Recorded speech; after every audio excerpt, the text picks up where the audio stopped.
Okey, Assalamualaikum semua, salam sejahtera, kembali lagi kepada channel Cikgu Hashim. Okey, so atas permintaan beberapa subscriber cikgu, hari ini cikgu akan buat video tentang rektifikasi gelombang penuh daripada tajuk elektronik. Okey, jadi mari kita lihat rektifikasi gelombang penuh. Okey, jadi pertama kita kena tahu proses rektifikasi ni adalah proses yang menukarkan arus ulang-alik kepada arus terus. Okey. So dia tukarkan daripada AC to DC, alternating current to direct current. Okey, dan kita tahu proses rektifikasi ni hanya menggunakan diode. Okey, jadi kalau dalam video sebelum-sebelum ni cikgu ada kongsi rektifikasi gelombang separa di mana kita menggunakan satu diode. Kalau rektifikasi gelombang penuh kita akan menggunakan 4 diode. Okey, jadi kita lihat macam mana proses rektifikasi gelombang penuh ni berlaku. Okey. Jadi mula-mula kita kena tahu dulu arus ulang-alik. So dekat sini cikgu tulis dekat sini ini adalah AC. AC ni maksudnya alternating current, arus ulang-alik. Okey, dan simbol antara X dengan Y ni, simbol kita nampak macam bentuk gelombang ni, ini menunjukkan arus yang digunakan adalah arus ulang-alik. Okey, jadi kamu kena tahu dulu sifat arus ulang-alik ni dia sentiasa berubah-ubah. Maksudnya terminal dia bertukar-tukar. Okey, contoh macam ni. Okey, mula-mula terminal X akan jadi positif, kemudian terminal Y akan jadi negatif. Okey, ini kita namakan separuh kitaran yang pertama. Cikgu gunakan arus yang berwarna merah. Okey, kemudian dia akan bertukar pula. Okey, Y akan jadi positif, X akan jadi negatif. Ini kita namakan separuh kitaran kedua. Okey, maksudnya dalam satu kitaran lengkap, okey, terminal X dengan Y ni akan bertukar. Mula-mula X positif, Y negatif, kemudian Y positif, X negatif. Baru kita namakan satu kitaran lengkap arus ulang-alik. So proses ni akan bertukar. Okey, sebab arus ulang-alik ni biasanya menggunakan frekuensi 50 Hz. Okey, maksudnya dalam satu saat pertukaran terminal positif dan negatif ni berlaku sebanyak 50 kali. Okey, itu maksudnya arus ulang-alik 50 Hz. Okey. Jadi kita nak tengok dulu satu kitaran daripada 50 Hz ni. Okey, satu kitaran. Okey. Jadi kita gunakan arus yang warna merah. Okey. So jadi kita tahu arus akan keluar daripada terminal positif dan akan masuk ke terminal negatif. Okey, jadi arus keluar daripada positif. Jadi X ni positif, jadi arus keluar ikut sini. Okey. Kemudian arus sampai di sini. Okey, bila sampai dekat sini, arus dia akan pergi kepada D1 ataupun D4. Okey, jadi kalau kita lihat pada simbol diode ni, arus yang warna merah ni dia akan masuk ke D1. Okey, dia tak masuk kepada diode nombor 4 sebab diode nombor 4 ni dalam keadaan pincang songsang. Manakala diode 1 pincang ke depan. Jadi arus dapat lalu pada diode D1. Okey. Sampai di sini sama juga dia akan terus ke kanan. Okey. Arus tak dapat masuk D3 sebab diode D3 ni dalam keadaan pincang songsang. Okey. Jadi arus lalu dekat A, dia akan turun dekat perintang. Okey. Dan ada juga arus ni dapat dikesan oleh OSK lah. Okey, OSK. Kemudian arus lalu dekat perintang, lalu dekat B. Okey, sampai dekat sini. Okey. Arus akan naik atas. Okey, simbol macam melengkung ni maksudnya wayar yang menegak dengan melintang ni dia tidak bersambung. Okey, ini simbol dalam litar elektrik. Okey, jadi arus daripada bawah terus naik ke atas. Dia tak bersilang lah dengan yang melintang ni. Okey, so bila sampai di sini, okey, arus ni dia akan masuk D2. Okey, dia akan masuk D2 sebab arus yang merah ni dia akan masuk ke negatif yang merah ni. Okay, jadi dia akan lalu ikut D2. Okay, and dia akan turun bawah dan dia akan masuk ke negatif yang merah ni. Jadi kalau kita lihat arus yang merah ni keluar daripada positif, dia akan lalu diode D1 dan lalu dekat perintang dan lalu dekat D2 dan masuk ke terminal negatif yang merah. Jadi maksudnya arus yang warna merah ni dapat mengalir lengkap. Okey, jadi masa separuh kitaran pertama ataupun arus warna merah ni diod D1 dengan D2 adalah pincang hadapan, manakala diod 3 dengan 4 ni pincang songsang. Okey, jadi arus merah dapat masuk ke negatif. Okey, jadi kesan dia pada OSK dia akan keluar bentuk graf lah macam biasa. Okey, dia akan naik macam ni.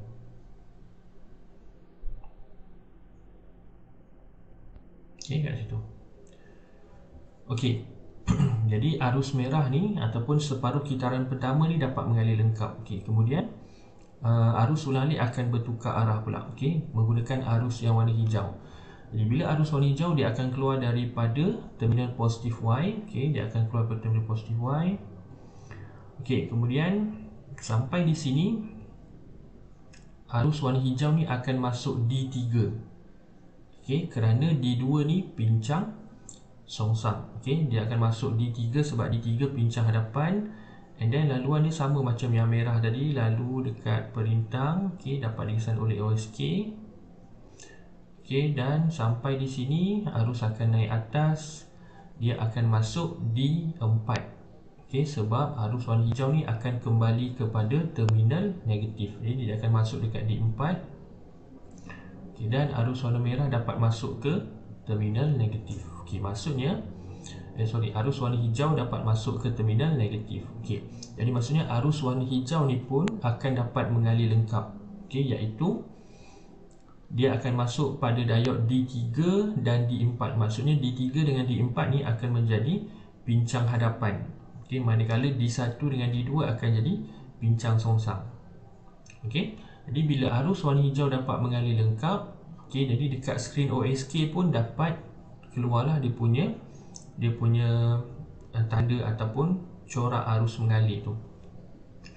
Okey, jadi kalau kita lihat tadi arus yang warna merah tadi, arusnya maksudnya dia akan membentuk puncak yang ke atas. Okey, arus warna hijau pun dia akan membentuk puncak ke atas juga. Dia akan jadi macam ni juga. Okey, dia akan jadi macam ni. Okey, kenapa merah dan hijau ni dua-dua di atas? Okey, lihat dekat sini ya. Lihat dekat bahagian A dengan B ni. Okey, arus warna merah ni arus mengalir daripada A ke B, manakala arus hijau mengalir daripada A ke B. Jadi maksudnya arah arus mengalir dekat perintang ni adalah sama. Dan perintang ni pula bersambung selari dengan OSK. Jadi sebab itulah OSK dapat mengesan arah arus yang sama pada perintang. Jadi menyebabkan corak pada skrin OSK akan jadi samalah. Dia akan bentuk dia atas dan atas, ataupun kita namakan puncak dengan puncak. Okey, boleh. So bila arus merah dapat mengalir lengkap, arus hijau dapat mengalir lengkap, maksudnya satu kitaran penuh telah berlaku. Kemudian lepas tu dia akan bertukar balik jadi merah. Kan, sebab tu nama dia arus ulang alik. Kan, dia akan jadi merah hijau merah hijau. Jadi bila dari merah balik macam biasalah, arus proses tadi akan berulang balik. Okey, arus merah dapat mengalir pada diod D1, perintang dan D2 sebab D1 D2 pincang hadapan, D3 dengan D4 ni pincang songsang pada fasa separuh kitaran pertama arus merah ni. Okey, dah dapat mengalir lengkap. Okey, so akan keluarlah corak rektifikasi ataupun corak pada OSK tu. Okey, jadi macam ni. Okey, kemudian arus warna hijau pula. Arus warna hijau keluar daripada Y masuk pada diod D3, perintang R dan D4, kerana D3 D4 pincang hadapan, D1 dan D2 pincang songsang. Jadi dia masuk pada D3 dan D4 dan masuk kepada terminal negatif dekat X. So arus warna hijau pun dapat mengalir lengkap. Jadi corak OSK pun akan terbentuk lah. Okey, so dia akan jadi macam ni. Okay. So kita lihat pada corak OSK ni, keempat corak dia semuanya pada bahagian puncak gelombang. Okey, jadi sebab tu kita namakan rektifikasi gelombang penuh. Maksudnya daripada arus ulang alik tu dia dah bertukar menjadi arus terus, kan? Sebab asal arus ulang alik ni, okey, untuk yang revision dia akan jadi macam ni sebenarnya arus ulang alik. Okey, dia akan jadi atas, dan yang ni akan jadi bawah. Lepas tu yang ni atas balik, Okey, yang ni bawah balik. Ini asalnya arus ulang alik. Corak dia kalau kita sambung pada OSK dia akan jadi macam ni. Okey, merah ni atas, hijau ni bawah, ataupun merah ni puncak, hijau ni lembangan. So bila kita lakukan rektifikasi gelombang penuh, okey, hijau ni pun akan naik atas juga. Merah memang setia ke atas, hijau akan naik atas. Lepas tu nama dia rektifikasi gelombang penuh. Okey, maksudnya semua gelombang tu dah direktifikan. Dah direktifikasikan. Okey, jadi 4 dekat atas. Okey, boleh nampak itu rektifikasi gelombang penuh. Tapi masalahnya untuk rektifikasi gelombang penuh ni, dia punya arus yang dihasilkan ataupun voltan yang dihasilkan tu tidak seragam. Okey, kenapa kita katakan tak seragam? Sebab arus dia ada naik dan turun. Okey, walaupun ada bahagian yang maksimum, tapi ada antara dua puncak tu, kalau kita nampak ada yang drop sikit dia punya voltan dia. Okey, voltan dia ada yang turun sikit. So jadi untuk mengatasi masalah ni, okey, kita akan tambah satu komponen tambahan yang dinamakan kapasitor. Okey, jadi cikgu akan ceritakan tentang kapasitor. Okey, jadi boleh nampak kenapa arus dia dekat bahagian dia punya corak gelombang dia bahagian atas semua. Sebab arus mengalir daripada A ke B untuk kedua-dua kitaran. Kitaran pertama dengan kitaran yang kedua. Okey, ataupun arus merah dengan hijau ni mengalir pada perintang ni arah yang sama. Jadi sebab tu gelombang tu pada bahagian atas-atas. Okey, sekarang kita cuba tengok dia punya penerangan ya. Okey, ketika separuh kita positif, okey, maksudnya arus warna merah tadi separuh kita positif, arus yang merah. Arus mengalir melalui diode. Okey, so diode mana kita tulis tadi? Okey, jadi kalau arus warna merah, okey, diode arus mengalir pada diode D1 dan D2 Jadi kita boleh tulis D1 dan D2. D1 R D2. Okey, R ni perintang tadilah perintang yang dekat OSK ni. Okey, ketika separuh kita negatif ataupun separuh kitaran yang kedua, maksudnya arus warna hijau. Okey, bila arus warna hijau, arus mengalir pada diode D3 R dan D4. Okey, D3 R D4. Okey, D3 diode 3 perintang R dan diode nombor 4. Okey, maksudnya pada separuh kita negatif, diode yang pincang songsang adalah D1 dan D2. Okey, faham separuh kita positif arus warna merah tadi yang pincang songsang D3 dengan D4. Dia maksudnya dalam separuh kitaran tu mesti ada dua diode yang pincang hadapan, dua diode pincang songsang. Okey, boleh Okey, maka untuk kedua-dua kita positif dan kita negatif, arus mengalir melalui perintang R dalam arah yang sama. Okey, dalam arah yang sama, iaitu dari A ke B. Okey, yang ni tadilah. Okey, maksud macam cikgu terangkan tadi, separuh kita positif ataupun negatif ni, merah dengan hijau ni, bila sampai dekat perintang AB ni, arah dia sama, atas ke bawah. Walaupun tadi dekat diode tadi ada dua yang pincang hadapan, dua pincang songsang, tapi bila sampai dekat A ni, dekat perintang R ni, arus mengalir daripada A ke B arah yang sama. Jadi sebab itulah corak OSK dia, corak skrin rektifikasi dia akan jadi semuanya ada 4 puncak. Okey, 4 di bahagian atas semuanya. Okey, rektifikasi dinamakan rektifikasi gelombang penuh. Okey, penuh. Okey, ataupun kita panggil full wave rectification. Okey, boleh sebab diode ni konsep dia pincang hadapan, pincang songsang. Arus mengalir dalam satu arah sahaja.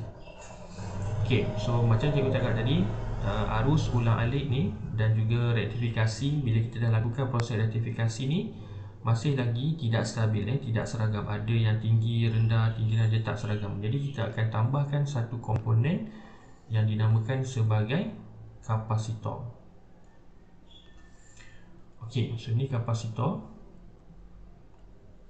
Okey, ini gambar rajah dia lah, kapasitor. Kalau kamu pernah buka alat-alat elektronik, contohnya radio-radio lama ataupun even komputer pun, kalau kamu pernah buka motherboard dia, kamu boleh nampak juga komponen macam ni. Okey, ni nama dia kapasitor. Okey, jadi fungsi kapasitor ni dia boleh menyimpan dan juga membuang cas elektrik. Dia seolah-olah macam power bank. Okey, semua orang ada power bank kan.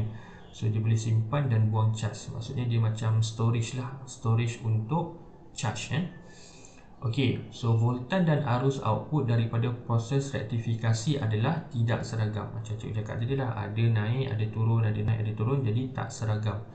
Oleh itu, kapasitor disambung secara selari dengan perintang untuk meratakan arus output. Okey, jadi fungsi kapasitor ni dengan sifat dia yang boleh simpan dan buang cas tu, jadi dia boleh meratakan arus output. Okay, maksudnya arus yang keluar daripada rektifikasi tu jadi lebih rata, yang lebih seragam. Kalau macam tadi rektifikasi gelombang separa dengan penuh ni, dia tidak seragam. Jadi kapasitor ni yang akan mencantikkan ataupun meratakan graf ataupun corak voltan output daripada rektifikasi tu. Kamu kena kenal simbol kapasitor. Kalau kita lihat simbol kapasitor ni, dia macam sel kering, cuma dia punya terminal dia ataupun corak dia, simbol dia sama panjang. Kalau sel kering kita lihat dia ada anode dengan cathode kan. Tapi kapasitor ni dia sekali, maksudnya dia kaki dia sama panjang. Dia tak ada anode cathode lah. So kita lihat macam mana kapasitor ni akan meratakan arus. So kita lihat untuk rektifikasi gelombang penuh dululah. Nanti cikgu terangkan rektifikasi gelombang separa pula. Jadi kita tahu mula-mula X positif, Y negatif, kemudian Y positif, X negatif. Kita tahu masa arus yang separuh kitaran pertama tadi, warna merah tadi, cikgu ulang balik sikit. Jadi arus masuk dekat D1 dan D2, dan arus masuk ke negatif yang merah. Kemudian warna hijau, arus masuk daripada D3 dan D4, dan arus masuk balik ke negatif warna hijau. Jadi kita tahu merah dengan hijau ni dua-dua dapat mengalir lengkap dalam litar rektifikasi ni. Jadi kapasitor kita letak di sini mesti selari dengan perintang. Kapasitor mesti selari dengan perintang. Jadi masa arus warna merah tu kan, kita tahu arus lalu daripada A pergi ke B kan. Daripada perintang ni, sebahagiannya akan disimpan di dalam kapasitor. Maksudnya sebahagian arus yang warna merah tadi, kapasitor akan ambil sikit, akan simpan dalam badan kapasitor tu. Jadi kita tahu corak asal dia macam ni lah. Cikgu lukis balik corak asal. Dia akan jadi macam ni. Lepas tu warna hijau pun kita tahulah dia akan jadi macam ni. Cikgu lukis yang asal dulu. Maksudnya yang ni belum ada kapasitor lagi.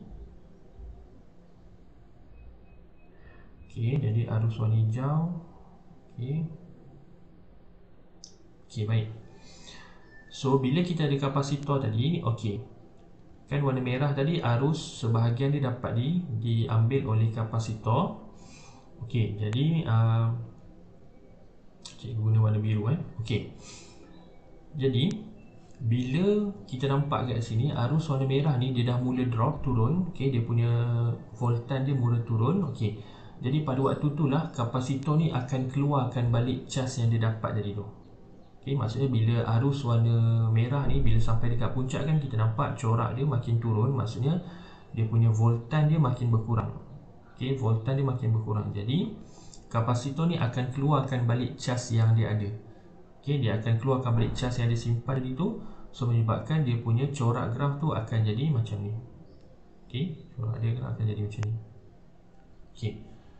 Yang ni dia akan daripada atas ni dia akan turun sikit je lah, sebab kapasitor tu dah daripada full dia punya storage dia penuh. Lepas tu dia akan bila dia dah keluarkan, arus dia akan kurang sikit. So jadi macam ni. So sekurang-kurangnya dia dah tolong backup lah dia punya arus yang merah dia daripada turun bawah. Kemudian arus hijau pula ambil alih. Arus hijau ni ambil alih. Kita tahu arus hijau pun dapat mengalir lengkap. So pada waktu arus hijau mengalir lengkap ni, sebahagian cas daripada arus hijau tu akan disimpan oleh kapasitor juga. Jadi kapasitor tu kat sini dia sedang cas, dia naik, dia akan cas balik tinggi sampai puncak ni. Kemudian bila arus warna hijau tu dah mula berkurangan, kapasitor tu dia akan keluarkan balik. Dia akan keluarkan balik sini, jadi macam ni balik. Okey, lepas tu proses merah balik. Arus merah separuh kitaran pertama samalah, kapasitor tu bila arus mengalir lengkap dia akan cas, ambil sikit, dia akan cas. Bila arus merah dah mula turun, dia akan keluarkan balik cas tu. Jadi so benda ni akan terus berulang-ulang. Okay, yang ni daripada graf yang sebelah lah, jadi macam ni. Okay, boleh nampak corak dia. Jadi maksudnya bila kita dah tambah kapasitor dalam lita ni, yang kita nampak pada skrin OSK ni adalah garisan warna biru. Warna merah dengan hijau ni dah tak nampak lah. Cikgu lukis merah dan hijau ni supaya macam panduan lah, panduan daripada rektifikasi gelombang penuh bila belum tambah kapasitor, belum ada kapasitor merah dengan hijau. So bila kita tambah kapasitor, dia akan jadi yang biru ni. Okay, dia akan jadi yang biru ni lah. Okay, jadi sebab tu dia namakan kapasitor ni sebagai perata arus. Daripada bentuk gelombang yang naik turun tadi kan tak seragam, sekarang dah jadi yang warna biru ni dah lebih seragam dah. Okay, dah lebih rata.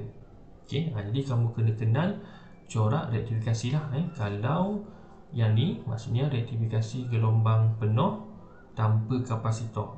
Okay, dia ada 4 puncak, ataupun kalau ikutkan dia punya kalau ikut satu kitaran penuh ada 2 je lah. Merah dengan hijau dah kira satu kitaran. Kalau merah hijau maksudnya ada 2 kitaran penuh lah. Okay, sebab cikgu lukis 4 ni supaya kita boleh nampak lah dia punya perbezaan antara kitaran pertama dengan kedua tu. Okay, maksudnya kita boleh nampak banyak sikit corak dia. Kalau lukis 2 saja terlalu sikit kan. Okay, maksudnya yang ni rektifikasi gelombang penuh tanpa kapasitor. Okay, kalau corak yang biru ni rektifikasi gelombang penuh dengan kapasitor. Okay, maksudnya kalau kita boleh labelkan balik. Okay, pada bahagian yang ni kapasitor sedang cas. Pada bahagian puncak tu, bahagian yang tinggi tu kapasitor sedang cas. Yang sebelah dia yang turun sikit tu kapasitor sedang nyah cas. Benda ni akan berulang. Kapasitor tu akan cas, nyah cas, cas, nyah cas. Okey, kapasitor akan cas semasa arus dapat mengalir lengkap tu dekat bahagian puncak tu. Kapasitor akan buang cas masa pertukaran merah dengan hijau. Masa pertukaran merah dengan hijau tu nampak asalnya merah tu akan turun kan. Lepas tu waktu tu lah kapasitor akan keluarkan cas dia. Okey, boleh itu rektifikasi gelombang penuh dengan kapasitor. Okey, kalau kita lihat sikit rektifikasi gelombang separa dengan kapasitor. Okey, jadi sama juga arus ulang-alik positif, negatif, lepas tu positif, negatif. Okey, jadi arus keluar daripada warna merah. Okey, lalu dekat diod sebab pincang hadapan, lalu dekat perintah. Okey, sama juga. Sebahagian daripada arus merah ni akan dicas ataupun disimpan dalam kapasitor. Okey, dan arus masuk ke positif.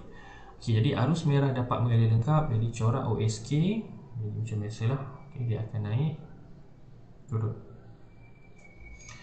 Okey, kemudian arus warna hijau pula. Arus warna hijau okey, keluar.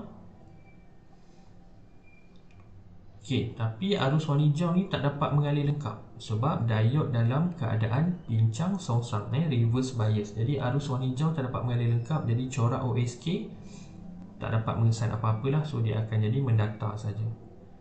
Okey, OSK tak mengesan apa-apa arus, so dia akan jadi mendatar. So lengkaplah separuh kitaran penuh yang pertama. Okey, kemudian kitaran yang kedua pula. Kitaran kedua, mula arus merah mengalir lengkap, diod pincang hadapan, so dia akan jadi macam ni balik. Okey, so dia akan jadi untuk naik balik lah. Okey, kemudian dia akan jadi warna hijau balik. Okey, mendatar sebab pincang songsang.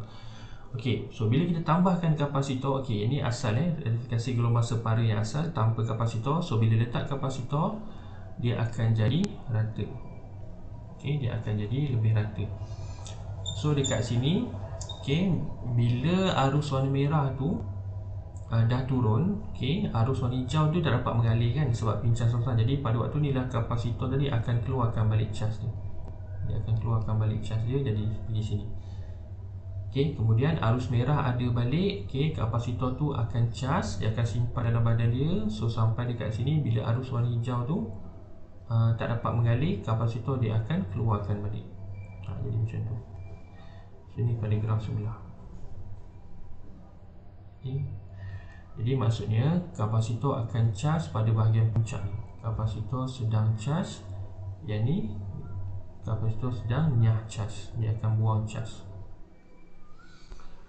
Okey, boleh nampak beza rektifikasi gelombang separa dengan penuh. Okey, berserta dengan kapasitor. Jadi maksudnya kedua-dua hasil dan output daripada rektifikasi ni akan menghasilkan arus ulang alik yang lebih seragam, ataupun kita panggil DC, direct current. Okey, daripada asalnya AC, okey, dah jadi DC. Okey, so itu saja untuk kapasitor berserta dengan rektifikasi gelombang penuh iaitu diode. Okey, jadi kalau ada apa-apa soalan boleh tulis dekat bawah, insyaAllah ada masa cikgu akan cuba jawablah. Okey, so jadi itu saja untuk video rektifikasi gelombang penuh. Okey, jumpa lagi dalam video akan datang. Terima kasih.